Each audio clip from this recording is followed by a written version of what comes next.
Var küçük bir şey. Aynen. Abi ondan bir saatte olmaz ya. Burası değil mi? Evet. Neresi? Ha orada bak. Sarı olan var ya. Yatmayı yer şuraya. Yatmayı yer. Oradan.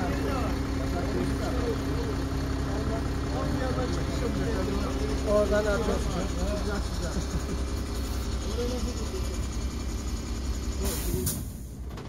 Oradan hortumla atıyorsun veya öbür tarafa atıyorsun. Olay yok.